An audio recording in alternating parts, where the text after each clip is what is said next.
Por ahí va a venir Diana. ¿No ha llegado Diana todavía? ¿No?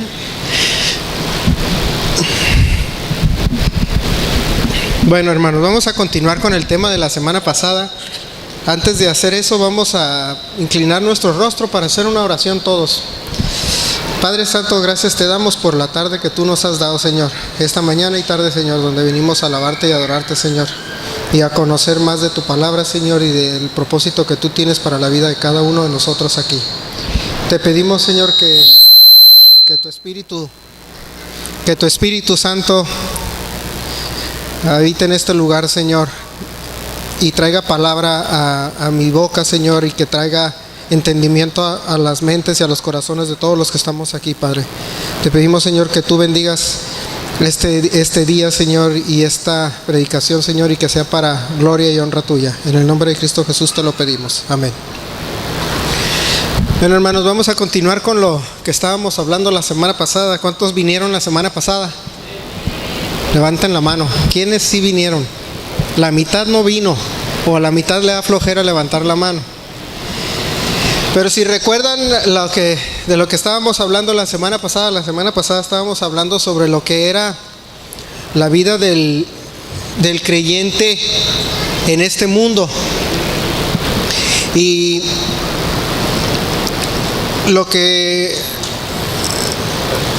el tema es bastante amplio y lo que traté de hacer es separarlo en dos para no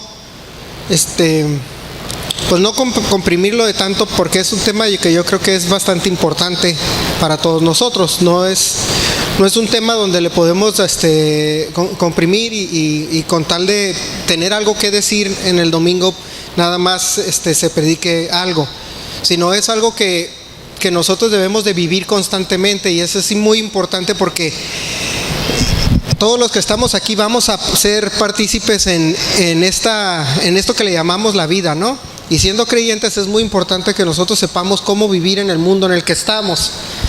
Y si recuerdan, la semana pasada les hablaba sobre lo que era realmente lo que era vivir aquí. Cómo nosotros no estamos limitados a nada más, como les decía, vivir separados de una manera de que no tengamos contacto con el mundo en el que habitamos. Y en ningún momento eso era el propósito de Dios para nuestras vidas.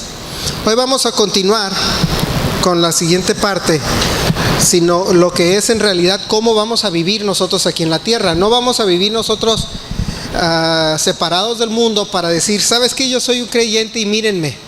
A veces esa es la idea que se presenta en las iglesias y suele crear muchos problemas. Por ejemplo,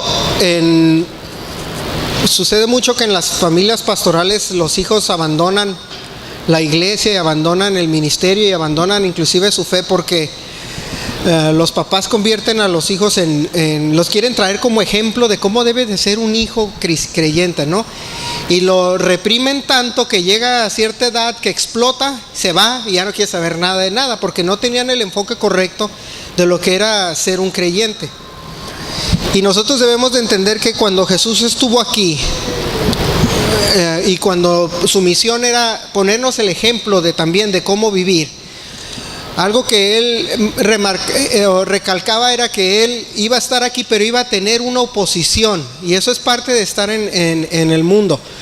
Como les decía, no porque nosotros estemos en el mundo quiere decir que nos vamos a separar completamente de él y decir, ¿saben? Como les comentaba, no ir a las fiestas. Ay, que el cumpleaños de fulano niño, no voy a ir. O de repente las graduaciones. Ay, no voy a ir a las graduaciones porque va a haber música mundana. De repente salen con una de esas, ¿no? Ay, va a haber música mundana, no te vayas a contaminar. O no vayas al cine porque no te vayas a contaminar.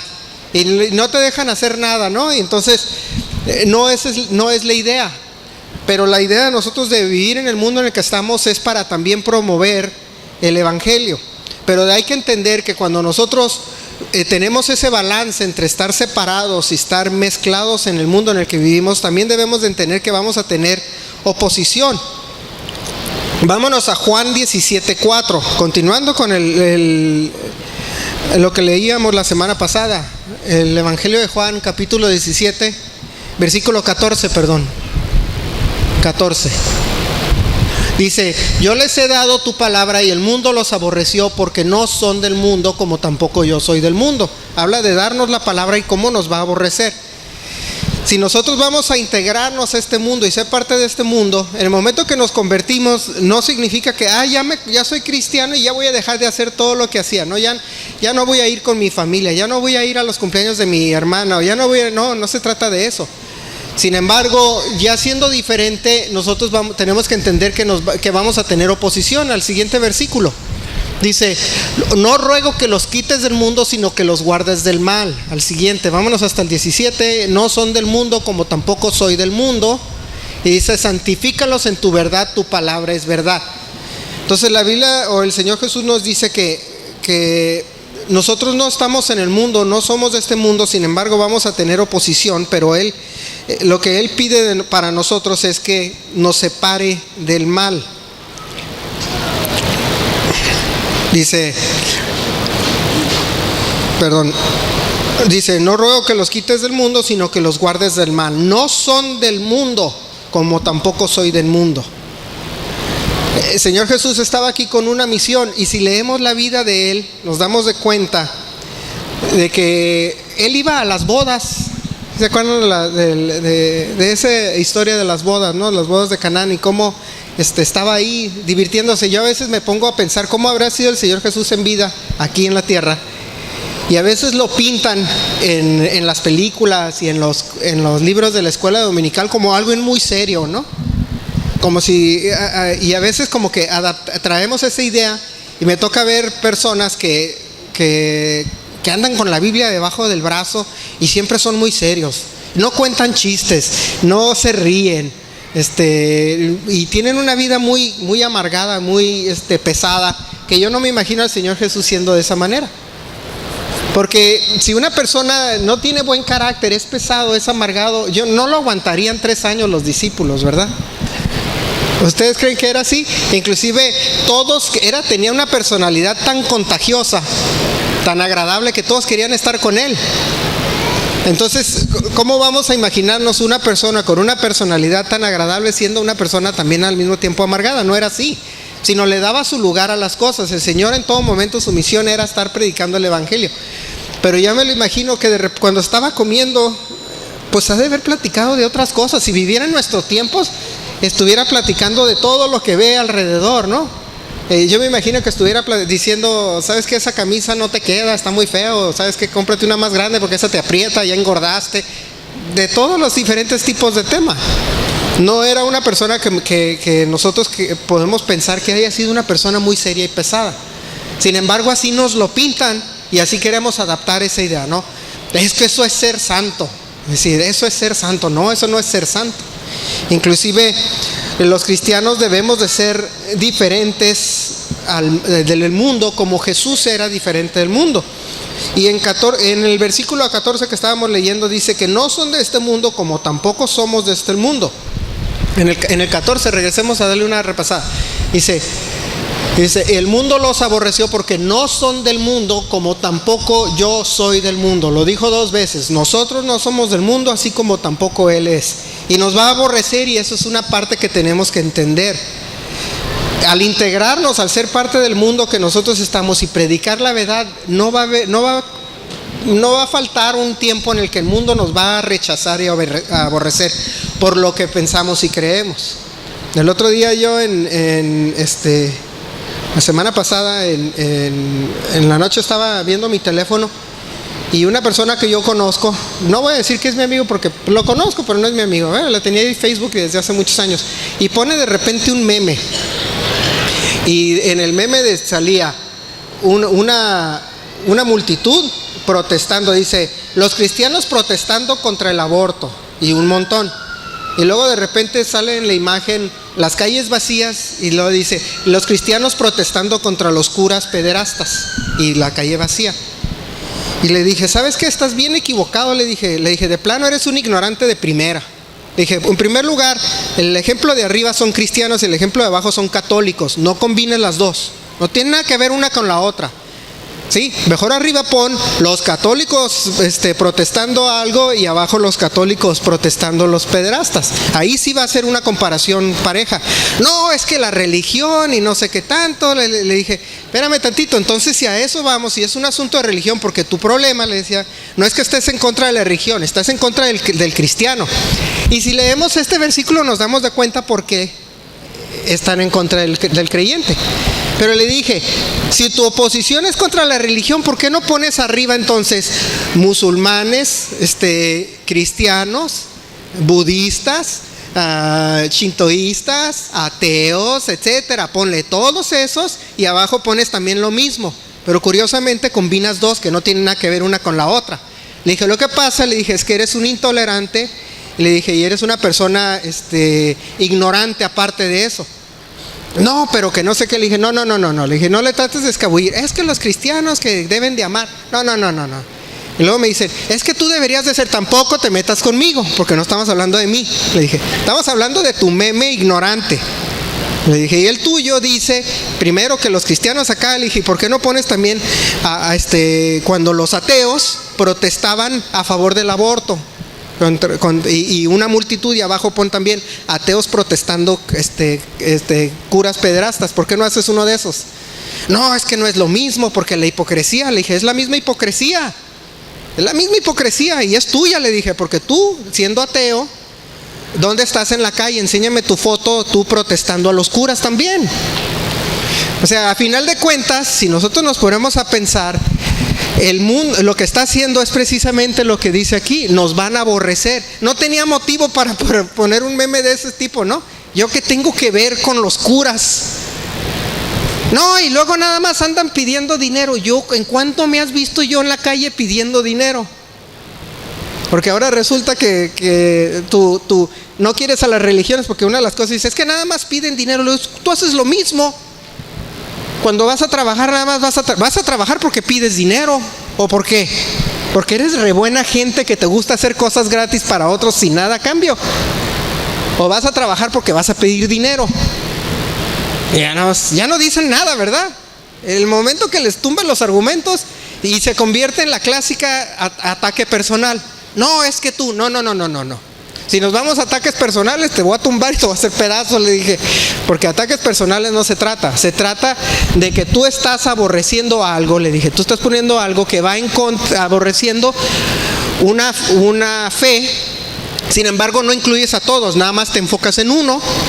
Y luego combinas la de abajo con la de arriba. No, y luego dice, es que son lo mismo los católicos y los cristianos. Le dije, ¿tú eres experto en teología y en religiones? Le dije, ¿cuánto te demuestro que no? Y le puse todo, Ya no contestaban nada. ¿Por qué? Porque el diablo los manipula. Así como decía ahorita vamos a ver cómo dice la Biblia que el diablo es el que manipula este sistema. Les decía la semana pasada que el diablo es el que maneja el mundo. Por eso el diablo es el que quiere atacarnos. Inclusive, ahorita no sé si está Charlie ahí atrás. No lo veo. Nomás no veía. Ahorita les voy a poner un video. Miren, un ejemplo sencillo que encontré este video en la semana. De cómo el diablo odia tanto al creyente. Odia tanto a la tierra santa que inclusive mete mentiras de lo que es lo que son las cosas. Les voy a poner ¿lo tienes listo?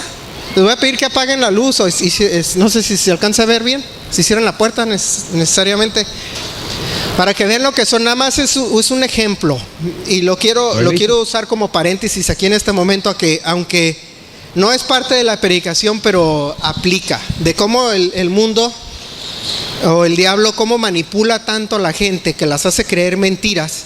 Y ahora resulta que esa mentira es la verdad. Entonces les voy a poner este video. No dura mucho, dura 7 minutos y medio. Shooting a video on Israeli settlements. We'll be releasing videos from this series every Monday and Thursday, so make sure you subscribe to the Israel Advocacy Movement on YouTube and Facebook. As I was filming this series in the West Bank, I spent a lot of time in Palestinian areas. When most people think of these areas and the Palestinians that live there, they think of an impoverished people that are living hand to mouth. Take this Interpol fundraising video as an example. The temperature is dropping. The nights are drawing in. How are you preparing to stay out of the cold? Sometimes it's easy for us to forget those for whom winter is a time of harshness, not comfort. Your hands may be cold, but your hearts will stay warm if you allow the spirit of compassion to reach Palestinians in need. This winter, you can keep them out of the cold by coming together for Palestine. My biggest shock upon actually visiting these areas was witnessing the level of wealth that the Palestinians in the West Bank actually have. The West Bank is popping. Literally every village I drove through had at least one Beverly Hills style villa. I mean, these houses were palatial. Anyway, so I'm stopped at a junction on an Israeli road in the West Bank. You know those roads that they call the apartheid roads? So first of all, that's a massive lie. These roads were crammed full of Palestinian cars. How do I know that they're Palestinian cars? Because they have Palestinian registration plates, or as you Americans like to call them, license plates. Anyway, so I'm at this junction just outside of Ramallah when I noticed that the car in front of me is a Palestinian Jaguar. Yep, you heard that right, a brand new Palestinian Jaguar. Having spent about a week getting overtaken by Palestinian BMWs, Mercedes, Range Rovers, even a Ford Mustang, pretty much any luxury car you could think of, and not filming any of it, I decided this time I was going to film the Jaguar to give you guys an idea of the type of cars that some Palestinians are driving. So that was a brand new Nissan Jeep. That's the Jaguar in front of me, and that's an expensive Mercedes. You're probably saying, but Joseph, that's just 3 cars. The rest were probably clapped out old bangers. So, preempting your cynicism, I chucked a Yui and headed back to Ramallah to film some of the cars that were leaving the city. So that's a Harley Davidson. Yep, Palestinians have Hell's Angels. And that's another brand new Nissan Jeep. I can't tell you how many brand new Jeeps that the Palestinians actually drive. That's another Hyundai Jeep. That's a Nissan Jeep. That looks like a BMW M3. Yep, an M3. That looks like an Audi A8 or A6. I think an A6. That's a Mitsubishi pickup. And that's another brand new Jaguar. That's an Audi Jeep. And that looks like a Kia Jeep. And that's another Kia Jeep. Now, did you notice that almost all of the cars were brand new? Even the ones I didn't mention. Palestinian cars are either brand new or 30 years old. I have no idea what happened in between 1980 and 2015. But today the roads are chock-a-block with nice new motors. But showing the cars is only part of the experience. I'll let this Palestinian blogger, Hisham, show you around his house in Ramallah so you can see what life is like as a middle-class Palestinian. Country, my country, my country, I bleed. The flag in the air, red, white, black, green. We are in Palestine. Let me give you guys a little look around my house.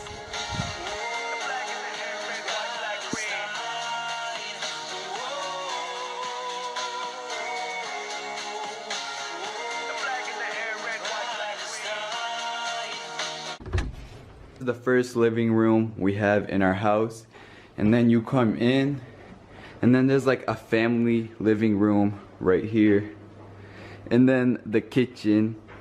This room is Dima Noor's room. You have Omar's room, and then here's my room. We have this 3rd floor where we all hang out and play PlayStation. To really get a sense of what it's like living as a Palestinian, head over to his YouTube channel and watch the video in full. So now I'm going to show you a montage of new buildings and fancy villas in Palestinian towns and cities. These are just standard scenes that you'll see in the new Palestinian areas.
Located a half hour from Jerusalem and just 15 minutes from Ramallah is the brand new Palestinian city of Rawabi. It's the first planned city in Palestine. Eventually, it will become home to more than 40,000 residents. Rawabi is more than just a place to live, but rather a way to live. Rawabi residents and visitors are going to be able to shop, dine and enjoy a wealth of entertainment and leisure activities. I mean, this is not an impoverished neighborhood. This is how the Palestinian middle class live.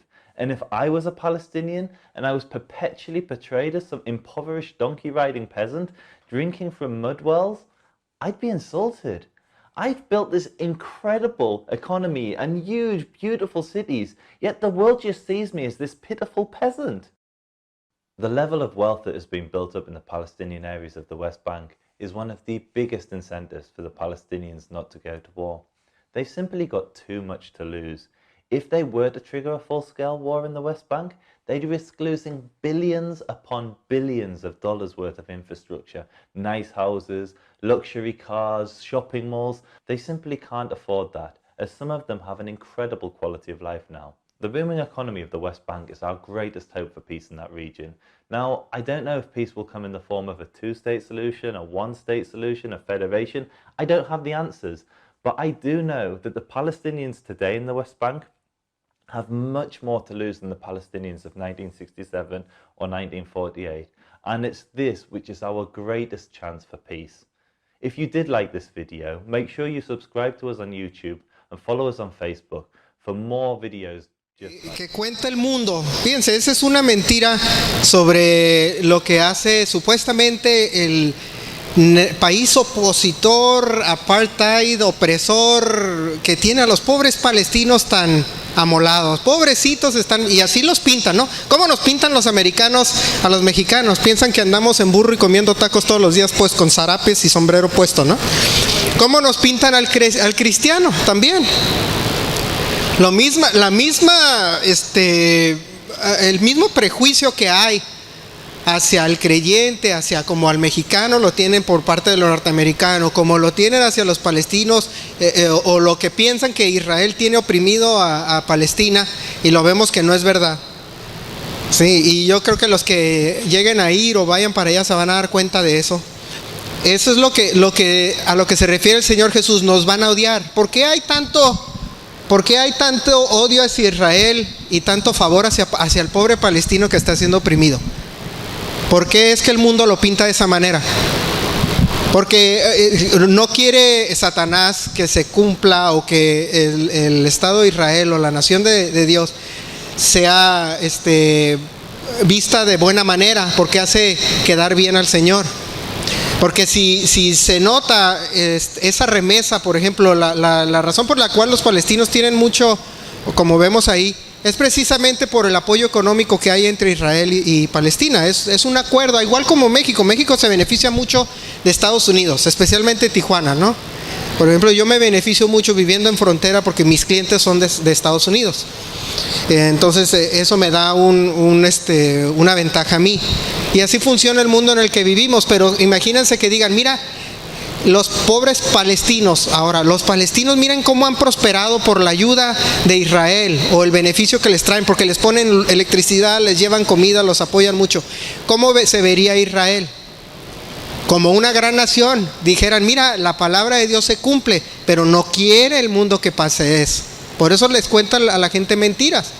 Igual como les comentaba de ese meme que decía esta persona la semana pasada, cuenta mentiras o habla mentiras del creyente. Entonces es normal. Y la manera en que el creyente va a vivir en el mundo va a vivir con esa opresión y esa carga de la mentira. Nos van a decir el mundo, no es cierto, tú lo que predicas es pura mentira, lo único que quieren es pedir dinero. ¿En serio? Sí, eso es lo que ven. Eso son lo que reportan en las noticias, pero esa es la verdad. No es la verdad. Sin embargo, nosotros cuando vamos a vivir en el mundo, nosotros tenemos que entender que en el Juan 17:13, un versículo antes de ese, Dice así: pero ahora voy a ti y hablo esto en el mundo, para que tengan mi gozo cumplido en sí mismos. Dice el Señor que lo que quiere es que tengamos su gozo. A veces nosotros no entendemos lo que es el significado de la palabra gozo. Vemos el gozo por santidad y nosotros pensamos que un gozo genuino, bíblico, significa quitarnos toda la felicidad. Y eso se ha predicado, o eso ha confundido, de esa manera ha confundido el diablo a la iglesia, de que no se diviertan. Ay, no te diviertas, porque eso ya no es de un creyente. En serio, yo lo he visto, porque yo crecí en la iglesia, crecí desde chico, lo veía, yo crecí y lo veía, en serio, literalmente, y en muchas iglesias, de que si te diviertes o te ríes, ya estás pecando. Así, literalmente se los digo. Me pasó una vez, y ahora sí lo voy a decir así, dar nombres. Me pasó una vez cuando estaba chico, los que saben dónde viven mis papás, ¿verdad? Ahí vivía mi abuela cuando ella estaba en vida, vivía ahí en la Chapultepec. Un fin de semana, mis papás se van de viaje y nos quedamos, mi hermano Alberto y yo nos quedamos. Siempre se llevaban a Pablo porque pobrecito le hacíamos bullying y si nos lo dejaba le iba re mal. Entonces lo llevaban. Entonces nos quedamos, Alberto y yo siempre nos quedamos cuando iban mis papás. Yo tenía como 12, 11 años y Pablo tenía como 4 o 5 años, ¿se imagina? Entonces por eso lo llevaban. Entonces ahí viviendo ahí en la Chapultepec un día, un domingo, mi abuela le gustaba siempre caminar. Yo no sé cómo la hacía, a sus 60, 70 años, 80, de allá de donde está la iglesia católica Espíritu Santo, caminaba hasta el bulevar. Todos los días mi abuela. Y ese domingo nos lleva caminando, nosotros ya muriéndonos y mi abuelita bien fuerte de las piernas, ¿no? Y nos lleva a la arena, la iglesia de la arena. Ya pasa el servicio, uno tiene 11, 12 años, aparte era aburridísimo, al más no poder. Al final del servicio tenían el equipo de música, se lo llevaban en una van. Entonces salieron, lo tenían en la banqueta porque los iban a subir a una van y salgo con mi abuela. Y sale Alberto y yo agarro el stand de micrófono. Y yo estaba chiquito, tenía como 11 años, les digo, y agarro el stand de micrófono y jugando hago una pose como cantando así de rockero y hago así. Uy, me pusieron una regañada. Pero no porque agarré el stand, sino por lo que hice así lo puse entre mis piernas y hice como que estaba cantando. Eso es del mundo, eso es. Y yo me quedé, ¿en serio? Yo salí con la cola entre las patas, asustado, regañado, me regresé todo asustado caminando a la casa. Y dije, no puedo, imagínense el impacto que le tiene uno, por eso me acuerdo, fíjense, por lo que me quedó grabado. Que te dicen, ahora ya no puedes ni divertirte haciendo una simple pose. Y todos, en serio, había mucha gente en la banqueta porque había terminado el servicio. Y mi abuela me agarra así, casi me jala vente para acá ya. Y ya todos, en serio, literalmente me vieron con cara de que acababa de pecar. Y dije, convirtieron gozo o alegría o no sé qué en un pecado. Cuando la Biblia no nos dice que nosotros estamos en el mundo necesariamente a eso, dice que viene a nosotros, y habló esto en el mundo para que tengan mi gozo cumplido en sí mismo. O sea, el gozo no significa que quites la alegría de la vida, aunque muchos dicen que sí. Y esas son una de las muchas mentiras que a veces nos meten en la cabeza, o el diablo mete, para robarle al creyente su felicidad y su gozo. Le dicen la santidad, la ven como en las películas, ¿no? Un monje sentado, serio, y así pintan al Señor Jesús. Y les dice la Biblia inclusive que en el cielo va a haber puro gozo. Entonces, ¿por qué no lo reprimen aquí? Sí, por eso van de repente en tiempos antiguos, estaban en las iglesias o en las catedrales, todos solemnes, la música así. Cuando yo me imagino los tiempos del rey David, decía que él cantaba y danzaba y se alegraba y brincaba y se gozaba. Y nos vamos nosotros a Salmo 16:11. Nos vamos a Salmos 16:11 y ven lo que dice el rey David. Dice 16:11. Dice, me mostrarás la senda de la vida, En tu presencia hay plenitud de gozo, delicias a tu diestra para siempre. Dice que la senda de vida nos los va a mostrar y en su presencia va a haber gozo. Entonces el gozo nosotros lo podemos asimilar a lo que es amargura, o el gozo incluye también esa felicidad que el Señor nos da. Por eso es que a veces reprimen, les decía yo, que especialmente en las familias pastorales quieren dar un ejemplo de muy santos y confunden la santidad con la amargura, y no es una con la otra, no tiene nada que ver. Vámonos a Juan 4:34. Dice, Jesús les dijo: mi comida es que haga la voluntad del que me envió y que acabe su obra. Ay, perdón, tengo mal. No, sí. 8:29. Bueno, esa es su misión, pero espera. Ay, no, tengo mal los versículos aquí. Bueno, sigue estando al punto, pero a lo que quiero llegar es que el Señor lo que quiere en nuestra vida es que nosotros tengamos esa plenitud de gozo siendo creyentes, no una amargura. ¿Quién va a querer juntarse con alguien que nunca sonríe? ¿Sí me explico? Así imagínense una persona un niño que llega en el ejemplo que les ponía yo de que cuando salía a la banqueta, imagínense que yo no hubiera sido de la iglesia, hubiera sido un invitado. Pero en serio, de verdad, yo nada más agarré el micrófono y pegué un grito así, pero rockerón, así, gritones.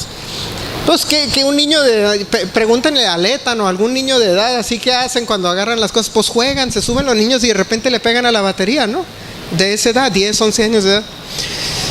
Y le robas el gozo a la gente, especialmente cuando dicen, ¿sabes qué? Eso de ser creyente como que no me llama la atención, porque lo único que van a hacer es quitarme la diversión. Ahora hay que entender que nosotros, para poder ser gozosos, no significa que nosotros dejamos entrar al mundo a la iglesia y sustituimos un gozo de origen celestial por un gozo mundial. Eso es uno de los errores inclusive que ha sucedido últimamente, que quieren imitar lo que aparenta ser una felicidad, un gozo del mundo en la iglesia. De repente vemos videos de que están bailando break en la iglesia, ¿no? O de que está, inclusive ya creo que hoy en día ya hay de todo, ¿no? Tienen bailan el tubo en la iglesia. Y ya los he visto, no sé si los han visto los videos. Yo he visto los videos de tubo en la iglesia. Bailan break y bailan no sé qué tantas cosas. Y ahora quieren decir, es que nosotros le damos al Señor de nuestro gozo y para alabar al Señor. Espérenme, no es lo mismo. No trates de importar algo que no tiene nada que ver con la iglesia o que no tiene nada que ver con el Señor. Al contrario, lo que debemos de hacer nosotros es exportar. Hace 50 años se exportó el gozo que había en las congregaciones, lo que le llamaban los espirituales de negros, le llamaban los black spirituals, hace 50, 60, 70 años, ¿no? De que el mundo no tenía el gozo que tenían en la iglesia, que empezó a copiar lo que sucedía en las iglesias y que evolucionó, y de los primeros o de los más grandes promotores de lo que era ese gozo que había en la iglesia, esa era el Elvis Presley. Elvis Presley copió toda su carrera, era una vil copia de lo que le llamaban los espirituales negros del sur de Estados Unidos, donde si veíamos videos de las iglesias, ahí danzaban y cantaban, algo que no sucedía con los blancos. Los blancos eran muy serios y aguados, así, sacaban su libro su himnario, y ahora vamos a cantar el himno 233, y ahora vamos a cantar el himno 122. Y cuando salían la alabanza sacaban el librito. Nunca les tocó, los que tienen tiempo en la iglesia. En la iglesia que yo iba de chico había cantaban el himnario y ahí estaba, y hasta con las notas, ¿no? Como si todos subieran leer nota. No, es que la nota, es que así es la melodía. Pues ¿cuántos de los que están aquí saben leer? Ni uno, ¿verdad? Pero iban a las iglesias y cantaban el himnario y los veías parados todos en fila con el libro abierto, siguiéndolo. Sin embargo, en otros, lo que era en las iglesias de negros había un gozo, se cantaba y brincaban y danzaban Y contagiaron tanto al mundo que uno, porque creció Elvis Presley en ese tipo de iglesias, después abandonó su fe, o quién sabe si antes de que muriera regresó, no sabemos. Pero él de ahí copió, exportó la iglesia el gozo al mundo. Y se convirtió en un fenómeno muy grande. Ahora está al revés. Ahora quieren ese supuesto gozo que hay afuera traerlo a la iglesia. Por eso nunca encaja con la congregación. Porque no confundas una cosa con la otra. Si nosotros vamos a ser portadores de la palabra y del gozo, debe de salir el gozo de la iglesia hacia afuera. Por eso vivimos en él. Por eso vivimos en el mundo, para que nosotros portemos ese gozo hacia afuera. Entonces, si nosotros somos distintos al mundo, nosotros debemos de entender que tenemos un origen diferente. Vámonos a Juan 3. Tengo mala que espero no haber confundido los.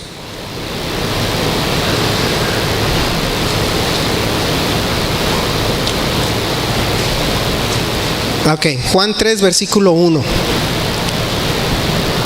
Y vamos a entender por qué nosotros somos diferentes al mundo. Dice: había un hombre de los fariseos que se llamaba Nicodemo, un principal entre los judíos.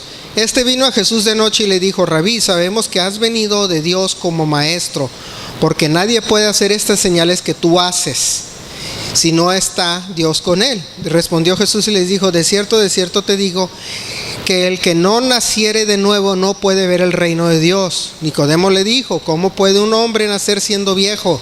Pues acaso ¿puede acaso entrar por segunda vez en el vientre de su madre y nacer? Respondió Jesús: de cierto te digo, que el que no naciere de agua y del Espíritu no puede entrar en el reino de Dios. Lo que es nacido de la carne, carne es; lo que es nacido del Espíritu, Espíritu es. No te maravilles que te dije: os es necesario nacer de nuevo. El viento sopla de donde quiere y oye su sonido, mas ni sabes de dónde viene ni a dónde va. Así es todo aquel que es nacido del Espíritu. O sea que nosotros, cuando vamos a vivir en este mundo, no somos de origen carnal, somos de un origen espiritual. Una vez siendo convertidos, nosotros nacemos en espíritu. Cuando nos bautizamos, ya nacemos en espíritu. Y eso nos hace diferente. Y eso es lo que debe de hacer el hombre al salir, o el creyente al salir al mundo en el que vivimos: contagiarlos para que quieran nacer de nuevo. Entonces, estando nosotros afuera, no nos separamos del mundo diciendo que yo no voy a tener contacto con alguien. Somos separados porque somos unos seres espirituales, y debemos de nosotros sacar ese nacimiento nuevo, portarlo al mundo. Por eso es que nosotros debemos de contagiarlo. Por eso es que nosotros debemos de vivir entre el mundo y contagiarlo de esa manera. Y es muy opuesto a lo que yo les decía que a veces nos han enseñado. ¿Cuántos de ustedes tenían esa idea, o tuvieron en algún momento de sus vidas esa idea de que el ser creyente, o el de ser cristiano, haber nacido de nuevo, debemos de nosotros ser ya separados, diferentes, pero separados, encerrados? A mí por lo menos de chico así me llegaban en un momento a enseñar: ya soy cristiano, o no me voy a convertir porque ya cuando me convierta ya entro en amargura, o ya me hago aburrido, o ya no hago nada. Y a veces hay esos extremismos, ¿no? De repente les digo que en la escuela que iba, en la prepa, si llegabas con música muy fuerte, ya te regañaban. No, que está muy fuerte. Bueno, ¿quién juzga que está muy fuerte? ¿Tienes un medidor de decibeles? Y que si a 3 metros rebasa decibeles, ya es pecado. O sea, era absurdo. No, es que y luego decían en el reglamento: no puedes traer estos colores. Y les preguntabas: ¿por qué no? No, es que esos colores son mundanos. Colores mundanos. Sí, el rosa fuchsia fluorescente, ese que en los 80s era muy popular, ¿se acuerdan? Porque en los 80s todos se querían vestir como Miami Vice, ¿sí se acuerdan?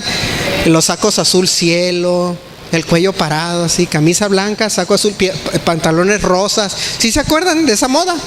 Entonces ese era pecado, esa moda era pecaminosa. Me acuerdo que así decían: no, es que esa moda es del pecado. Ahora la ves y hoy en día la vemos, yo le digo: ¿cuál pecado? Era ridícula, se ve re feo, ¿no? Y mejor hubiera dicho eso en la maestría. No, es que te ves re feo, no te pareces al Don Johnson, te falta el Ferrari. Pero no, se acaban, es que esos colores son mundanos.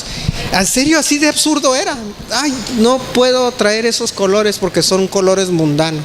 Yo pensé que el Señor que creó los colores y el arco iris, esos aparecen en el arco iris, ¿verdad?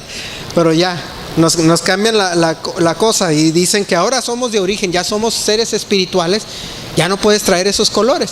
Todos los ejemplos o todos los testimonios que escucho yo de gente que fue al cielo o que tuvo una visión del cielo, habla de colores.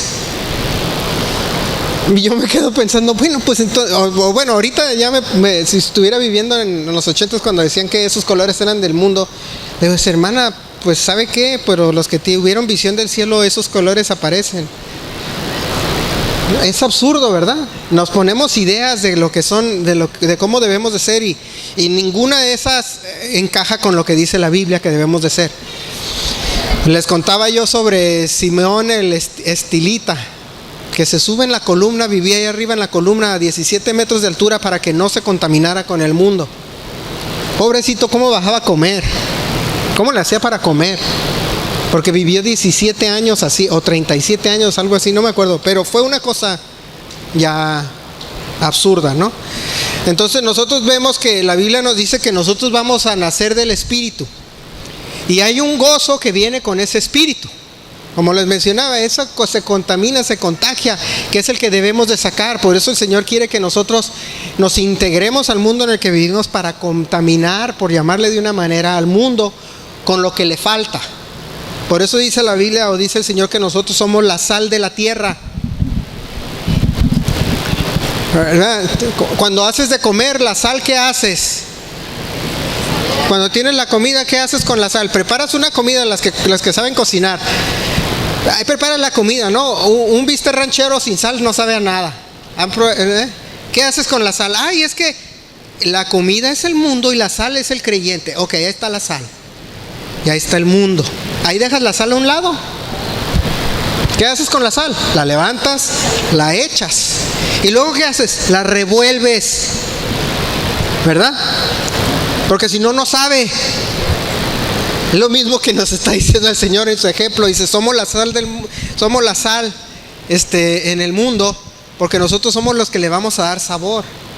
Entonces no es lógico que nosotros, siendo sal, nada más estemos en el salero a un lado y dejes que la comida quede desabrida, porque no se trata de eso. Cuando nosotros nacemos de nuevo, ya pasamos a ser sal. Sin embargo, no contaminas la sal con azúcar, ¿sí? Aunque se parezcan. Y en el ejemplo que les quiero dar es que el azúcar es esa falsedad que existe en el mundo, que quiere aparentar ser dulce, que quiere aparentar ser agradable. Por eso quieren a veces importar del mundo a la iglesia las cosas, pero nunca encajan. ¿Se dan cuenta? No saben. Cuando yo veo de repente uno que otro predicador, y cuando ese predicador quiere diluir el mensaje para que sea palpable a todos, de una manera de que nadie vaya a protestar o vaya a sentirse ofendido, se vaya a enojar, pierde todo su propósito el mensaje. Y nosotros ya con madurez espiritual podemos distinguirlo. No sé si les ha pasado, lo ven y de repente dicen como que algo le falta al mensaje, está como vacío. ¿No les ha pasado de repente uno que otro? Está vacío, no tiene contenido, no tiene sabor, no tiene sal, no tiene sustancia. Y es porque quieren importar las cosas para quedar bien con el mundo. Por eso es que cuando nosotros predicamos la verdad vamos a ser rechazados, así como dice el Señor Jesús. Cuando se predica en contra del aborto, por ejemplo, que creo que ya iban a pasar una ley, o querían pasar una ley en California, de que no podías predicar en contra del aborto, ni los homosexuales, ni ciertas cosas, porque ya es discriminación, es intolerante, etc. Entonces ya quieren que prediques puras cosas que hagan sentir bien a la gente. Y si predicas en contra de esas cosas, ibas a ir a dar a la cárcel. No les extrañe que algún día pase eso aquí en México, porque ya saben que aquí todo copian de allá. Todo lo que pasa aquí lo copian de allá. Somos re malos para ser originales. Acá todo es una mala copia de Estados Unidos. Y allá todo lo hacen mal. Y acá todo lo hacemos peor porque somos una mala copia. Entonces ya al rato no vamos a poder predicar en contra del aborto porque no le conviene. Entonces, ¿qué oyes en los púlpitos? No oyes que nunca hablen de pecado, de condenación al infierno. No oyes nada de eso porque no es palpable. Cuando la verdad lo que hacía el Señor Jesús es siempre regresar a las Escrituras y le decía, escrito está, escrito está, escrito está. Entonces nosotros debemos de buscar siempre en las Escrituras, como dice en Juan 5:39. Dice, escudriñad las Escrituras porque a vosotros os parece que en ellas tenéis la vida eterna y ellas son las que dan testimonio de mí. Dice que debemos de escudriñarlas. Y al escudriñarlas nosotros debemos de vivir una vida que sea de ejemplo. Porque esa es nuestra misión, ¿o no? Fíjense, la Biblia no es un libro o no es una compilación de libros que son ahí nada más para que el Señor o para que Dios diga, miren qué bueno soy y yo les voy a presumir de mi grandeza. No ocupa. Inclusive la Biblia misma dice que la creación es la que da testimonio de su grandeza. La Biblia fue dada para que nosotros la pongamos en acción y la practiquemos. Por eso dice que nos da las Escrituras y las escudriñemos para que tengamos vida eterna y ellas son las que dan testimonio de Él.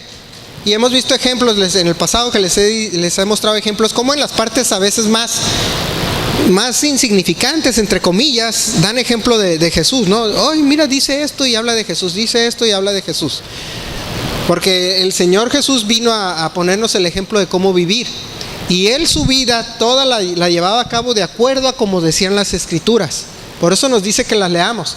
Pero hay que ser inteligentes al leerlas. Por eso a veces se habla mucho, se recalca últimamente mucho sobre lo que es la ley.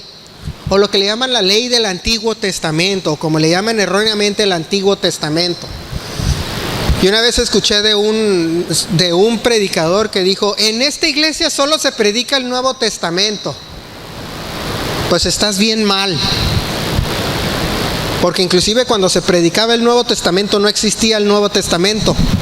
Durante los tiempos del Nuevo Testamento se predicaba siempre el Antiguo Testamento, no existía el Nuevo. El Nuevo surgió 100 y tantos años después de que el Señor Jesús murió y ascendió al cielo. 100 y tantos años después. Entonces, ¿qué predicaba Pablo? ¿Qué predicaba Pedro? ¿Qué predicaban los apóstoles? Juan, Jacobo, todos predicaban el Antiguo Testamento, las Escrituras. Ahí cuando el Señor Jesús está hablando de lo que es conocemos como el Tanakh, el Antiguo Testamento. Entonces la Biblia es toda completa y si nosotros leemos toda la Biblia, es la manera en que nosotros vamos a poder ser las personas que Dios quiere que seamos para que integrados en el mundo seamos sal para el mundo. No ser un salero nada más a un lado que no le da sabor a la comida. Y como dice la palabra, nosotros debemos en el Romanos 12:2 debemos de cambiar nuestra manera de pensar.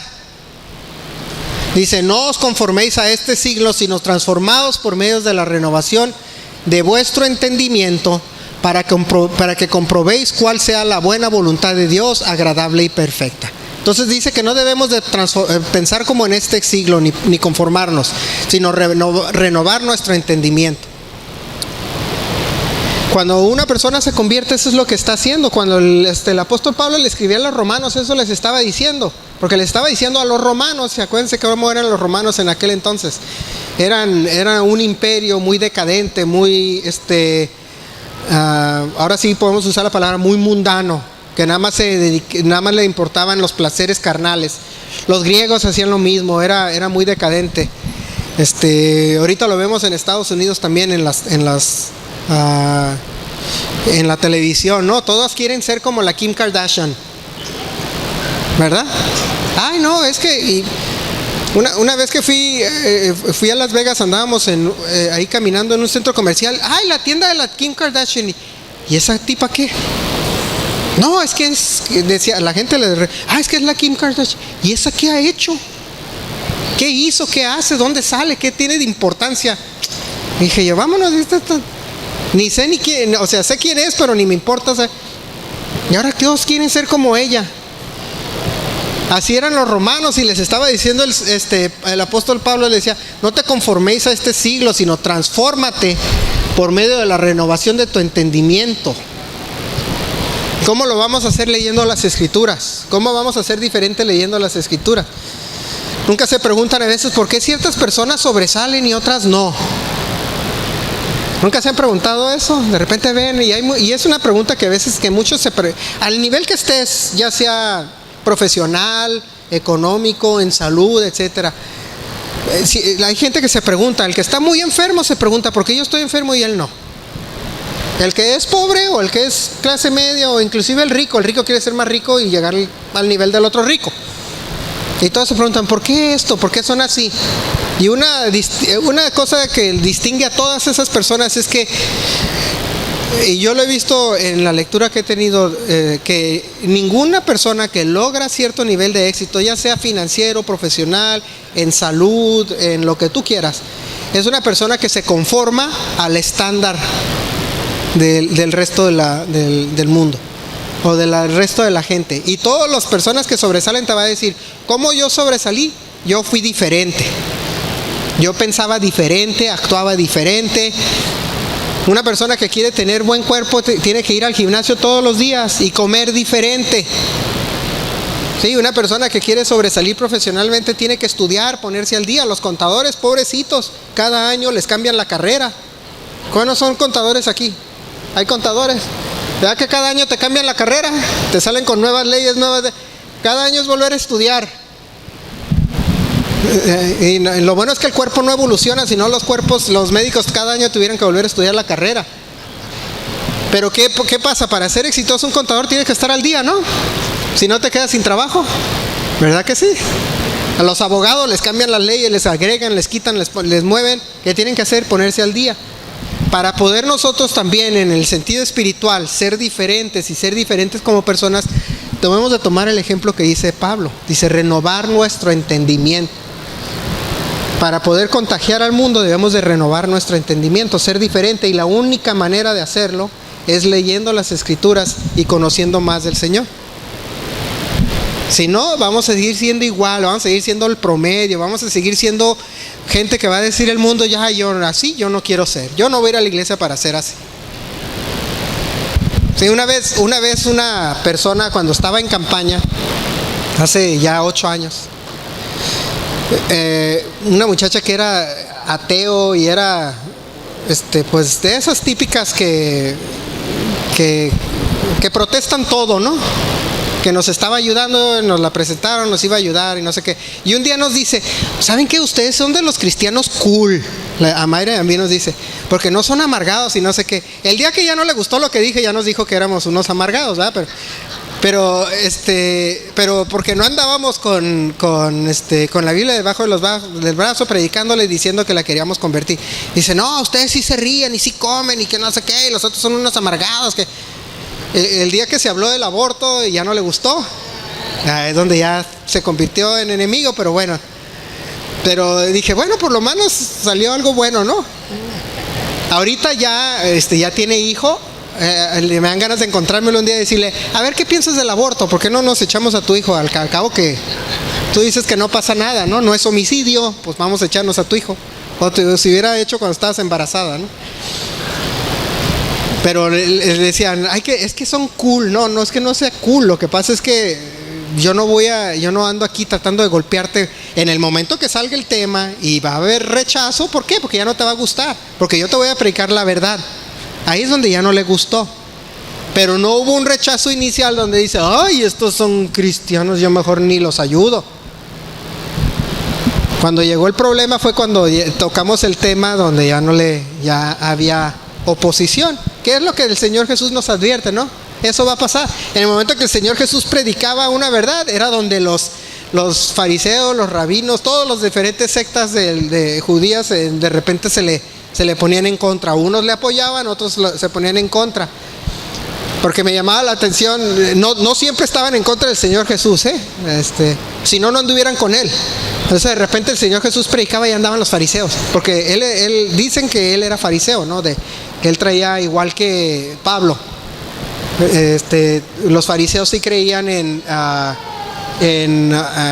lo que era la manifestación del Espíritu Santo. Los saduceos no creían en el lado ya más espiritual, eran muy literales. Y los fariseos sí creían. Entonces los fariseos decían, no, mira, este sí hace milagros. Los fariseos sí creían en los milagros. Entonces, pero de repente cuando ya les decía una verdad que a ellos no les gustaba, oposición. Pero así nos va a pasar, hermanos, ni modo, es normal, no les va a gustar a la gente. Y no estamos aquí para agradarle. Inclusive el Señor Jesús, cuando en Ezequiel, no me acuerdo, en uno de los libros proféticos, habla de que le preguntan al Señor, ¿cuáles son esas marcas en tu mano? Dice, estas me las hicieron en la casa de mis amigos. O sea, Él con sus amigos, con su mismo pueblo lo traicionó. Eventualmente así nos puede pasar, nos va a traicionar porque ya no les va a gustar algo que le digamos al mundo. Sin embargo, seguimos adelante, porque eso es nuestra misión, ser sal.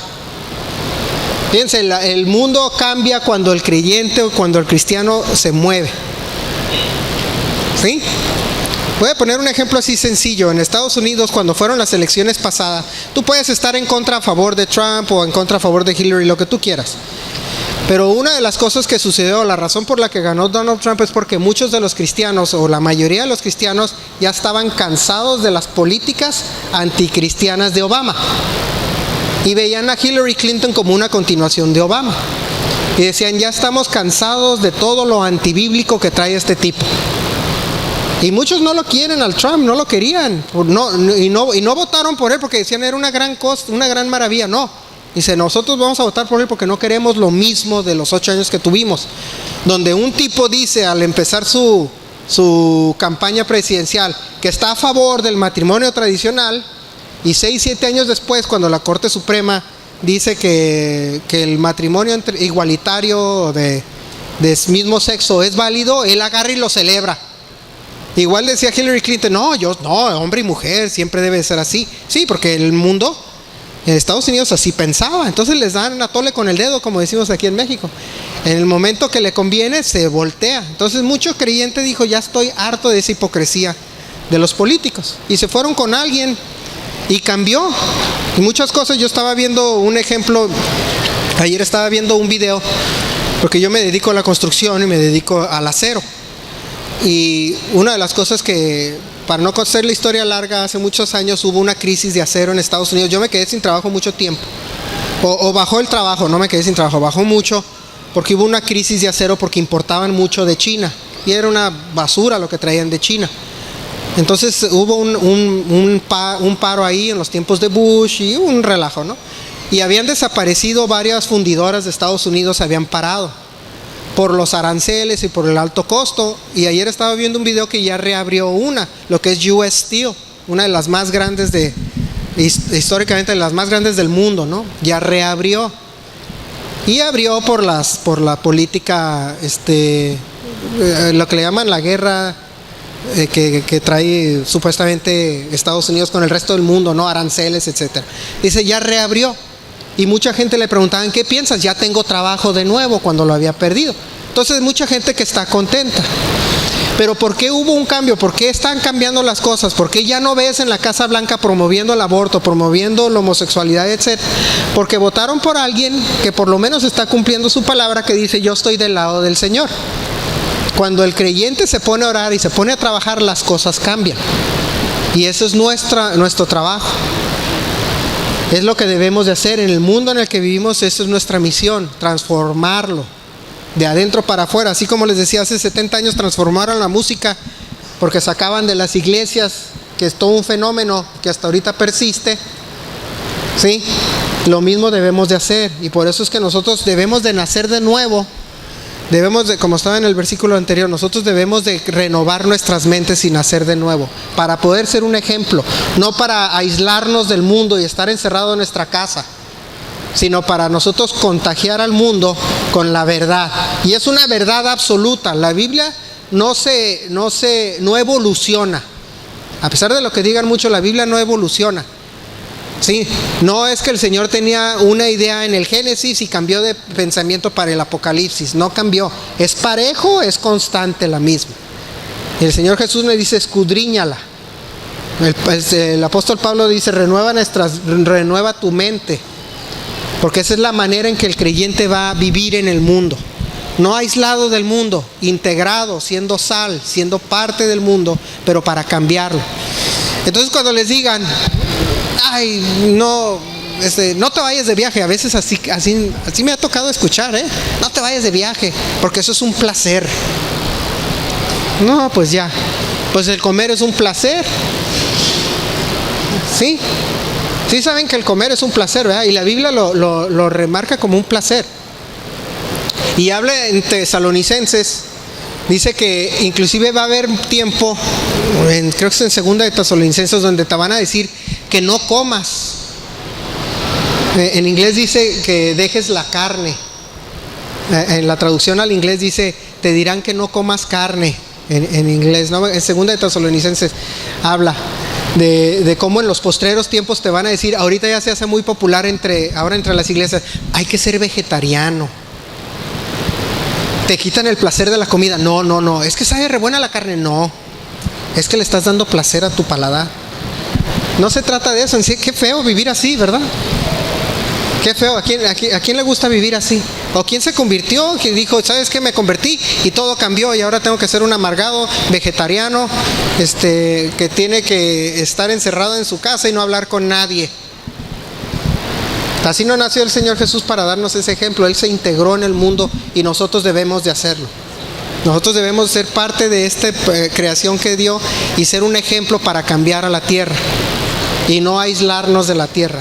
No ser como ellos, sin embargo vivir entre ellos. Amén. Bueno, hermanos, con esto concluyo. Le voy a pasar el micrófono a nuestra hermana Susi porque nos va a dirigir en oración de varios temas. Ahora ya no hace tanto calor, así es que no nos tenemos que ir temprano. Que Dios les bendiga. Gracias. Hermanos, les voy a pedir que se pongan de pie, por favor, vamos a orar.